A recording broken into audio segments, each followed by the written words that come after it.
Nagbabalik na naman ang inyong tagapaglingkod ng mga balita at pawang katotohanan lamang. Naging mainit nga na usapin sa mundo ng social media, lalong nadiin si Sandro matapos siyang mabuking sa ginawang panunuhol upang mailigtas ang sarili at ang kanyang mga kasabwat.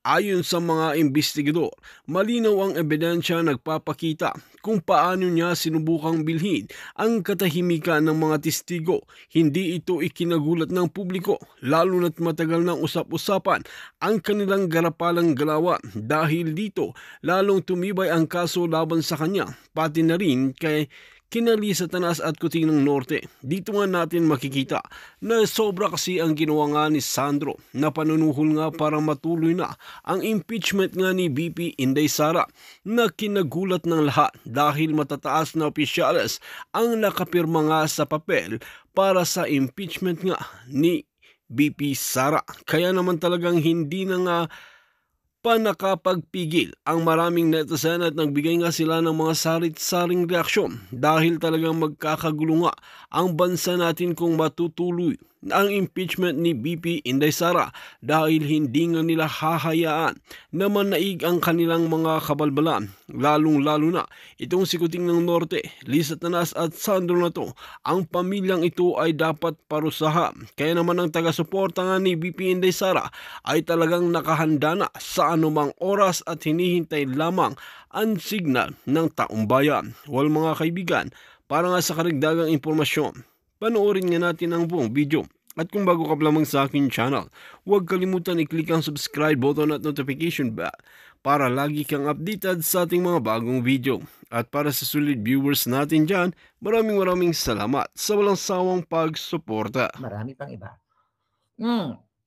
Siyempre, dahil nga dito sa impeachment na politically motivated, lahat naman yan politically motivated ng bangag na administrasyon sa kagustuhan nilang mabura nila ang mga Duterte at mga alindog natin sa larangan ng political spectrum. Ika nga, kasama na yung mga palanggakong 37 vloggers na nakikipaglaban dahil dito sa mga bugo na katulad ni Sandrong Adictus Benedictus. Kumusta naman, Sandro, yung BFF mo na tinawagan ka mula sa airport ng Singapore dahil nahuling nagdudurog or nahuling may may mga pulburon na mga residue. Kaya manahimik ang jutang ginimis ka na sakang alimano. Alimango ka pala, hindi alimango, alamano, di ba mga ganun drama niya? Isa kang alimango, crab mentality. Katulad ng nanay mong nget pa. Katulad ng nanay mong butod, kidnapper, walang hiya, lahat na. Kaya ang mga katapat nyo ay si Satanas. Doon kayo nababagay na mga walang hiya kayo. Ngayon, habang tayo ay nakikipaglaban, dapat huwag natin kalimutang mag-cheers para sa bayan dahil papasanbat, sabi nga ni Inday Sara, ay magtatagumpay ang taong bayan. Darating ang panahon, magtatagumpay ang taong bayan dahil nga itong laban natin ever since na bumalik muli ang mga bangag ay talagang malupit ang idinulot na kahirapan sa inyo. So ito, recently nagdadadakdak na naman ito si Charis. Okay?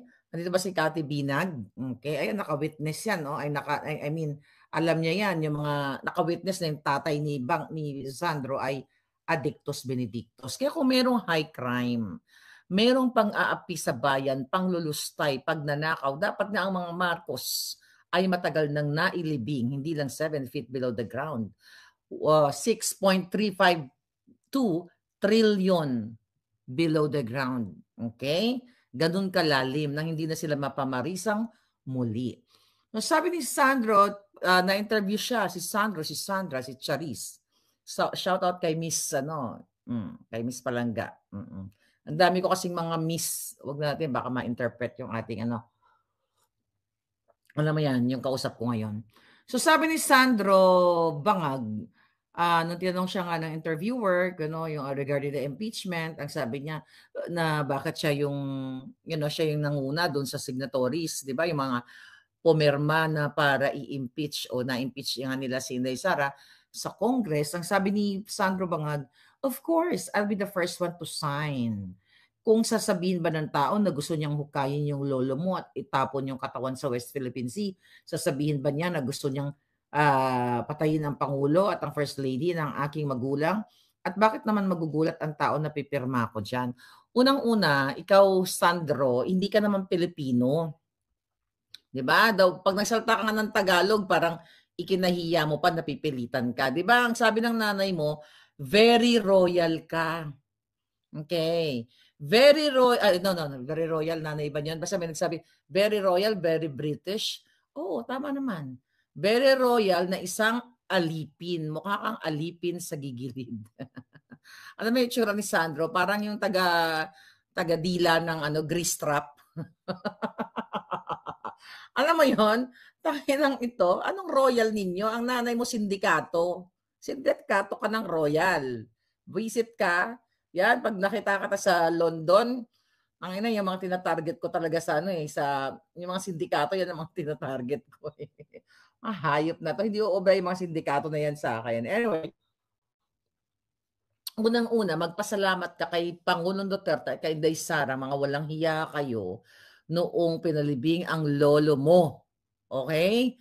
Ngayon, ang sinasabi mo dito, kayong lahat ng mga ulupong na kay isa sa mga grounds for na inimpeach si Inday Sara dahil sinabi ni Inday Sara na ipagugurgor yung tatlong, dapat nga kasali ka doon. Dapat nga lahat kayo eh.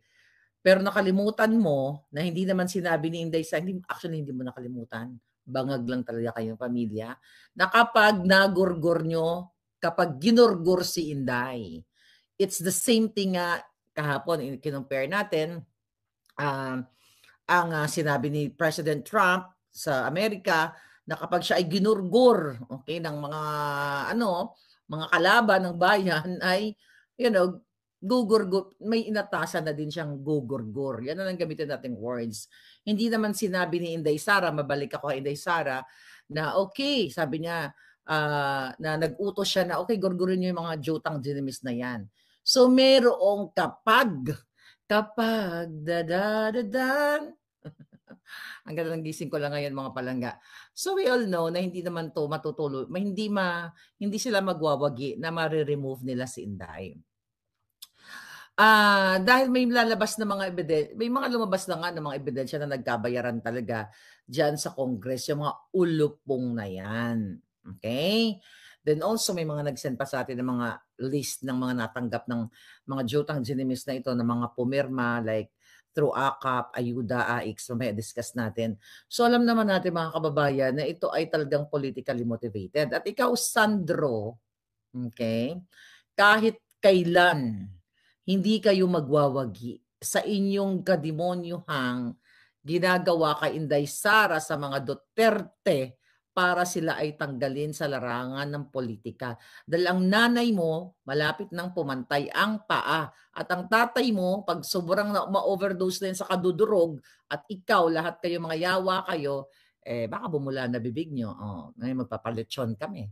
Magpapakotsinilyo yung friend ko. Di ba? Anyway, mga palangga. So, nakakatuwa naman dahil si Inday Sara ay cool lang sa kabila ng pagigipit sa kanya. Sabi nga ni Inday Sara na mas masakit pa ang maiwanan ng jowa kaysa sa impeachment. Alam mo kung bakit ganyan yan si Inday Sara? Na cool lang, na pinaubayan sa kanya mga lawyers. Huwag niyong inahamon yan. Alam mo yan, bangag. Mamarinig ako ng kapitbahay. Teka, hinaan ko lang, baka makatok tayo. So, baka naman pag natuloy yung mga hearing na yan, baka naman ilagay ni Inday sa billboard yung mga videong ebidensya niya. Hindi yun malayo mangyari. Akala nyo, nasa inyo ang huling halakhak? Ha? Baka gusto nyong magbayad pa ang lahat ng mga supporters ng bayan sa New York o sa Paris or sa Dubai or sa Tokyo o sa Morocco, di ba? Mag-hire pa kami ng mga billboards para yun na ilagay lang doon yung mga pagsisinghot ni Bangag. No, hindi. Alam nyo na yan. Yung iba pang mga videos na panangga ni Inday Sara. Kaya cool lang yan eh. Huwag nyo inahamon yan. But ganoon pa man, thank you kay Spokes Harry Roque na isa pa sa tinutuligsa ng mga bangag. Palibhasa, napakagaling na abogado. Shout out sa iyo, Spokes Harry, sa pagtulong sa aming mga vloggers, na in terms of legal battle. Thank you. So sabi nga ni Spokes Harry Roque na malabo, baka mabokya yung mga plano nilang i-remove si Inday from office. Kasi nga, 'di ba, nag-adjourn na yung Congress at hindi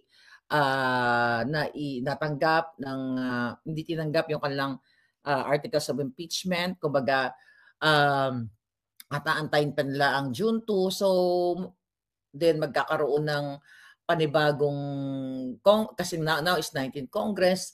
The next June 30, I think, 20th Congress na. So, ipinapaliwanag ni Spokesari Roque na kapag hindi yan, okay, which is hindi yan na talakay, 'di ba, sa plenaryo, mabobokya sila.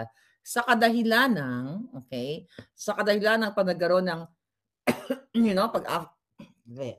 after election, then magbabago ang from 19th, 20th Congress.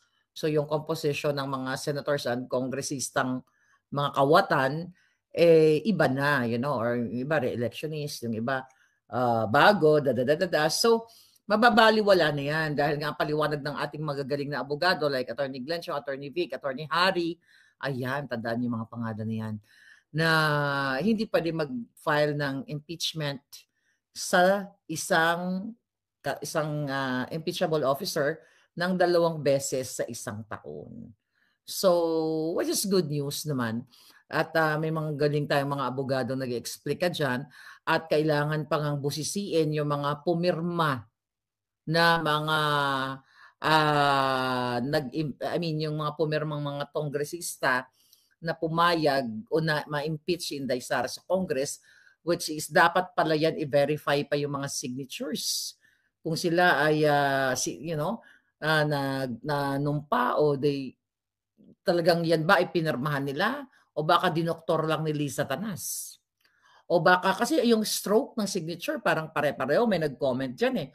May nagtext sa akin na bakit pare-parehong stroke ng pangarang signature.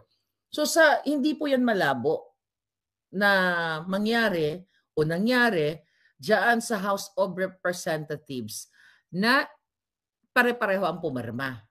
Pwede yun. Bakit? Kilala ang mga politiko sa Pilipinas na kayang gawin ang pagdodoktor. Kung kaya ni Lisa Tanas mangidnap at ni Marcos Jr., ni Teddy Boy Locsin Jr., ng ISAF, ng gobyernong Bangag, mangidnap ng 2 bata sa Turkey, how much more ang pag-fix ng signature? Kung kaya ni Bangag, ni Liza Tanas na dorobohin ang Vicecam report na blankuhin, how much more yung pag-forge ng signature? I mean, how easy na gawin ang pag-forge ng signature? Kung kaya ni Bangag Jr. na i-appoint si Michael Ma bilang special envoy to China na walang dokumento at sinasampal sa pagbumuka ninyong mga Pilipino, nating mga Pilipino lahat, na kahit walang official document, tapos nagfa-function at ginagamit ang resources ng gobyerno, how much more yung mga peke-peking dokumento na yan, mga balangga? Magaling si Lisa Tanas magpeke ng dokumento. Itanong mo yan kay Attorney Glencio. Kaya naman sobrang malala ang kababuyan ng gobyerno ni Bangag. Sobrang malala ang buhay ninyo, but still, I think you're enjoying the kahirapan. Nag-enjoy pa talaga sa kahirapan ng Pilipinas? Although, kasi hindi pa kayo kumikilos protesta o kumikilos nag-speak up. But good thing the PNPA, is that Philippine National Police Academy, at nagpakita ng suporta kay Inday Sara na sa kabila ng itong mga vindictive narcissism ni Satanas, ni Satanas na ginagawa kay Inday Sara, ay patuloy na maraming sumusuporta kay Inday Sara. Kasi kitang-kita naman ninyo yan na kung sino talaga ang para sa bayan o kung sino lang ang para sa pera ng bayan at para sa pulburon. Alright? Okay. Case will be filed, sabi ni Susan. Can you comment yung mga update? Baka na-miss ko lang kasi naging bisibisihan ako palangga, nag-emote ang alindog ko. Sabi ni Susan Martinez, case will be filed sa Supreme Court about the Vice-Cam insertions, Tammy Zaldi ko and another person. Yeah, I think na-scan ko yan. That's good kasi dapat hindi lang ang mga bangag na yan ang pwede mag-file ng case laban sa atin, vloggers, critics, you know. I think si Attorney Topacio ay pinailan ng case na rin ng complaint. Actually, si Dan Fernandez dyan sa Committee on Ethics sa kanyang House of Representatives. Nasabi nga ni Tio Moreno bago ka magmarunong, Dan Fernandez, alamin mo muna kung anong tamang pagbigkas sa P and F. Okay lang sana kasi ako, admitted na nagkakamali din ako sa pronunciation. I'm not perfect na lahat ng pronunciation alam mo. Pero yung simpleng P and F na pronunciation, mga kababayan, tinuturo yan. Kinder pa lang o maybe pa lang, 18 months pa lang ang bata, tinuturo na yan. Pero to si Fernandez, mukhang yung utak nalaglag sa kanal, di ba? Kaya pang kanal yung tong hubadero na ito. Ay, higop nga muna ng kape, punyeta. May post na dismiss impeachment. Okay, praise God, sabi ni Dong Gaya. Well, ako naniniwala talaga ako na nakikita ko na itong mga ginagawa kay Vice President Sara Duterte, unang-una, publicity stint ng mga hinayupak na ito para ang mga taong bayan at ang international ay pangit yung magiging tingin dito sa mga Duterte na ito. Pero ano nangyari ngayon? Okay? Ano ang nangyari ngayon na bago-bagong balita? Remember, si Pangulong Duterte noong 2018 ay nag-declare na kakalas tayo sa ICC dahil hindi siya naniniwala sa mga yan na kapag may problema tayo sa ating bayan ay ang makikialam itong mga bangag sa ICC. But today, mga darling, my Clementine, hi Chloe Pearl, good afternoon to you. Happy birthday to my dearest friend, Bel Leonario. Belby Marketing, kung naririnig mo ako, happy birthday to you. At si George Kuning, happy birthday to you na nanonood ngayon. Nako, talagang dalawang nagbe-birthday. Ayan, love na love ko yan mga yan. At syempre, happy listening to Noily Paul, okay, na nagmamaganda ngayon. All righty, diba? So, ngayon mga palangga, good thing na, I think that was yesterday, na ang ating Lolo Trump sa Amerika ay nagdeklara na nga, ay naglabas ng executive order dito sa pag-cancel ng mga privileges like visa or financial nila dito sa Amerika o sa Amerika, mga kababayan, sa mga ICC officials. Dahil nga dito sa gusto nilang damputin o arestuhin ang Israeli Prime Minister na si Benjamin Netanyahu. Okay? Diyan ba ang tamang bigkas? But at least nababasa naman natin ng tama.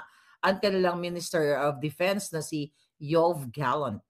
So anyway, dahil nga sa kinasuhan, yung mga crime dyan sa kasalukuyang, bang sa Gaza and Israel. So anyway, napakagandang balita yan mga palangga. Dahil ang Lolo Trump at sabi ko sa iyo si Lolo Trump at saka si Pangulong Duterte, kambal yata itong mga to eh. Kambal, kasi yung mga polisiya pareho. Baka naman hindi natin alam si Pangulong Duterte isang, what do you call it? Advisor. No, not advisor. Consultant. You'll never know. Anyway, so sabi nga dito sa balita, Trump imposes sanctions on ICC accusing it of targeting US and Israel. Not only US and Israel, and the Philippines. Diba? So ngayon, ang sabi ni Papa Lolo Trump, the US President has been critical of court since it issued war crimes arrest warrant of Netanyahu, who welcomes executive order targeting lawfare against Israel. Kasi nga, sabi dito, Donald Trump has signed an executive order that authorities aggressive economic sanctions against the International Criminal Court, accusing the body of illegitimate and baseless actions targeting the US and Israel. Okay? And the Philippines. Dagdag ko lang yun. Wala yun sa balita. But anyway, I'm glad dahil ang bagong presidente ng Amerika ay nakikita niya yung mga kaletsehan nitong ICC na to. Why, mga kapalangga? Tuloy muna natin. The order grants the US President broad powers to impose asset freezes. So yung mga assets nila, yung mga pera nila sa Jamaica ay naka-freeze na ngayon ng bonggang-bongga. Sana yung nakaw na yaman ng mga bangag, ma-freeze na rin kasi nakuha na nila yung pa konti-konti. Kaya tuloy. At ang sabi ni Lolo Trump, "Hi birthday girl, happy birthday to you." And travel bans against ICC. Travel bans against ICC and their family members if the US determines that they are involved in efforts to investigate or prosecute citizens of the US and certain allies. Okay. Ngayon, napakagandang balita yan. Kasi sa part ng Pilipinas, okay, tingnan lang natin dito. Not part. Sa side ng Pilipinas, ito yung ginagawa nila kay Pangulong Duterte na gusto ng mga buwakan ng inang bangag na Presidenteng Marcos Jr. sa kabila ng hindi natin pagiging, oy, wag mo patayin Jelaw at ako yung dumili mga aking alindog. Happy birthday, girl. Alright. I love you too, darling. Alright, so ngayon, mga kababayan, di ba? Dahil nga, yun din ang nakikipagsabuatan ang gobyerno ni Bangag. Oh my God, 2023 pa natin ibinalita yan sa inyo na pinapasok nila ang ICC officials sa Pilipinas. Babalikan ko lang. Sisend ko to kay Lolo Trump, ha? Andali. Okay. Ito. Remember, nung binalita ko sa inyo, isisend ko to kay Lolo Trump. Okay? Ito ang sinabi sa atin ng ating puting ahas. Sinend sa akin yung passport. Oh, 'di ba? Galing ko talaga, no? Hindi ako magaling. Ang galing talaga nitong mga mga puting ahas. Oh, tingnan natin 'to.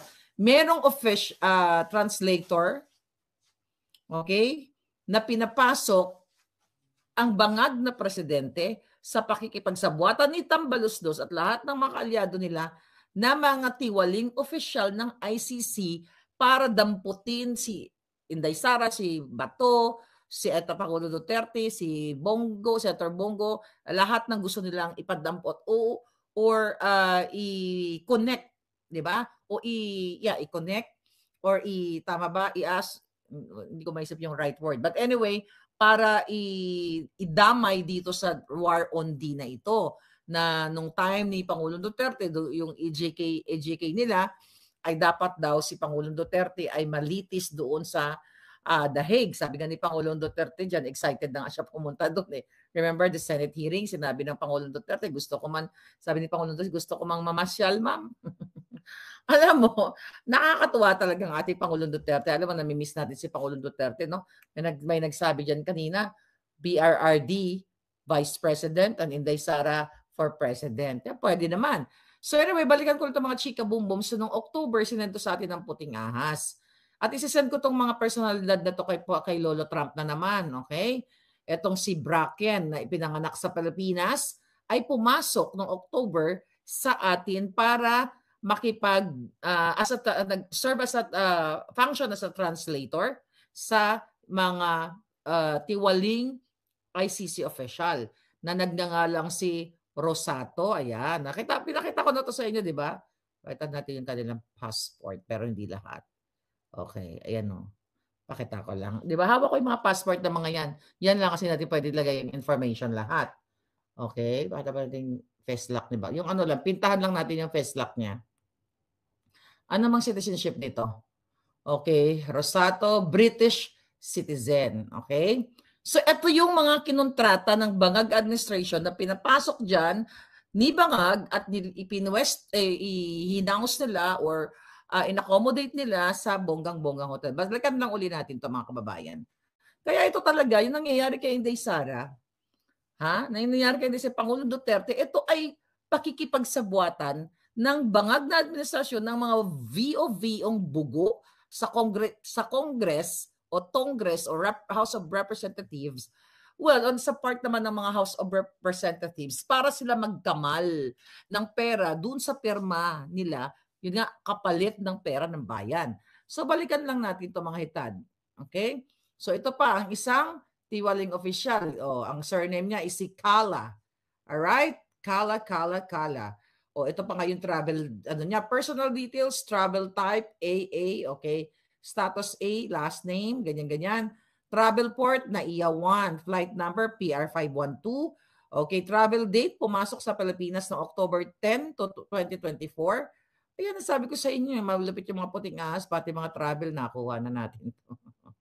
Ang lupit, di ba? Ayan pati, alam nyo, in fairness din sa immigration sa Pilipinas, sa atin, may mga mapagmahal pa yan sa bayan, kaya may mga nakakarating sa atin. Sinento sa akin, pati passport nila, pati information. Yan po yung ICC na pumasok sa Pilipinas. Ayan, PR, pati, yan pinapakita ko lang sa'yo na legit yung pinagsasabi ko. I just cannot show yung passport nila kasi, bawal yun. Okay? Ang buong passport papakita natin. Pati time ng arrival nila and everything. Okay? So pumasok yan. Ito yung mga tiwali na ICC official. Okay, ang sabi pa nga sa atin, Ms. Maharlika, there are several ICC teams come to our country sequentially since October. One of the investigators named, Mr. Rosato, is in our country right now. And kailan to nitinig sa akin? November 7 last year. Isa to sa mga expose natin. Anyway, sabi niya, one of the investigators named Mr. Rosato is in our country right now. He stays at Raffles Hotel since 29 of October with an American interpreter named Miss Bracken. Ngayon, ayan, another investigator I know, sabi niya, named Kala, who just left our country. It's Speaker Ferdinand Marcos Romualdez and Elizalde's Cos assistant making arrangement for those members. Ayan, ito yung nare-relay ko lang sa inyo.